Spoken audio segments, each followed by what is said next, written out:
Welcome to Picture Healer channel. This is Shi Tian. Today we want to talk about good luck and bad luck in a person's birth chart and the date selection for a C-section to select a lucky birth chart or 八字 chart for the baby. First, I want to mention that the natural birth is the best. We do not recommend C-section just to select baby's birth chart. But if you have some health history or possible complications and your doctor recommends a C-section, then it's a good chance to look at the date selection for the baby's birth chart. The date and time selection for a C-section procedure requires the coordination of your medical doctor and also the birth chart expert you consult with.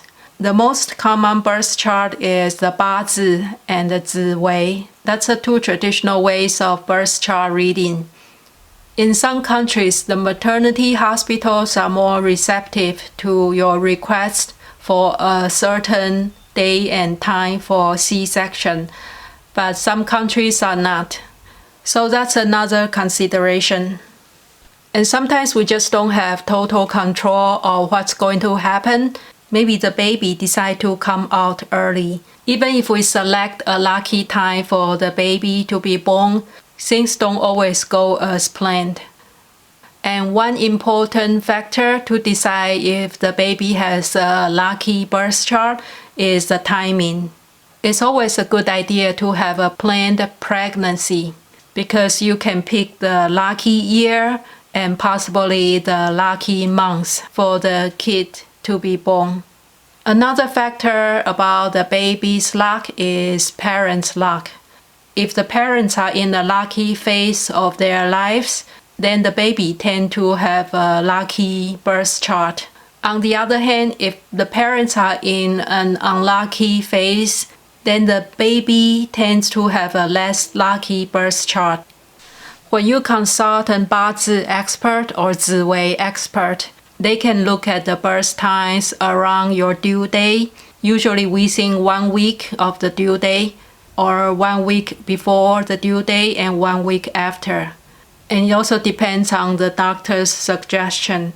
So you have a lot of choices. And selecting a perfect birth chart that works for the hospital, works for you and the kid is a very difficult job. There's a lot of factors to consider. If you want to go that direction, you have to do your research and make sure the 八字 consultant has a good reputation. There are several basic goals when you want to pick the lucky birth chart for your child.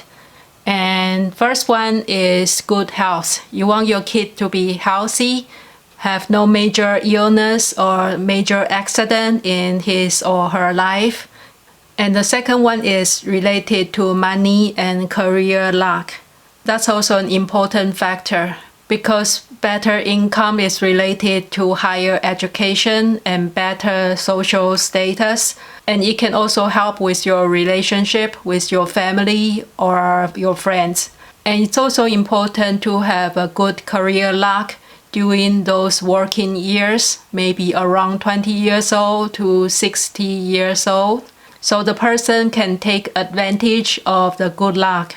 And the third point is to have a good relationship, especially the relationship with parents. You want to have a child that's on your side, who can be helpful for you and not bringing you more headache or trouble. And besides the family relationship, also look at the relationship with the siblings. If you have other kids, are they compatible with this baby's birth chart? And for relationship, you can also look at the person's marriage luck. If the child is going to have a happy marriage, that's also a very important factor in selecting a 八字 chart. And the next point is a good personality. You want the kid to be a well-rounded person, smart, responsible, stable, hardworking, and kind to other people. Personality is definitely an important factor in selecting your 八字 chart. The next one is to check if the 5 elements are balanced in the birth chart. And it doesn't have to be perfectly balanced, but we should avoid any extremes such as too much fire, too much water, or any imbalance in the 5 elements. So can we really find a perfect birth chart? Most likely it's not possible. There's always up and downs in every chart. Even every month or every year, there will be ups and downs. When we consider a lucky birth chart, it usually means several continuous years of good luck. So you can take advantage, take the opportunity, and accomplish something. If your good luck doesn't last very long and it's alternating with bad luck, then it's harder for you to have continuous effort to achieve something you like. Another example of good chart is continuously having a smooth life, not too much up and down, everything is stable and smooth. You might not have any major breakthrough or any dramatic accomplishment, but you have very stable luck. So that's also considered a good birth chart. We are all social beings and we have our family and friends and maybe co-workers or other communities. When we are in the low point of our life and our luck is running low, we can get help from people around us because not everybody will have bad luck together, most likely, and we help each other out, share our good fortune, so all our luck will be balanced and nobody really suffer for too long. That's the ideal situation. So what can we do during the good luck time and the bad luck time? If you're experiencing good luck, it is a good time to grow, expand, make long-term plans, and make important decisions because your mind will be clear and you don't easily get distracted or manipulated during this time. And if you have all the good luck and fortune, it's a good time to share your good luck. You can help other people in many different ways, financially, or give good advice, or just help connecting them to the right people. You don't really have to do this, but you can grow your seeds. So when your luck is running out and you need help, there will be a lot of friends to help you.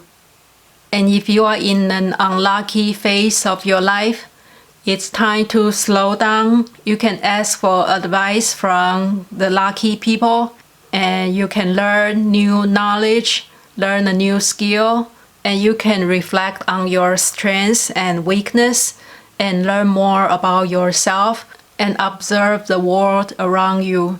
Stay low-key during this time and be patient because the next opportunity will come and you want to be ready.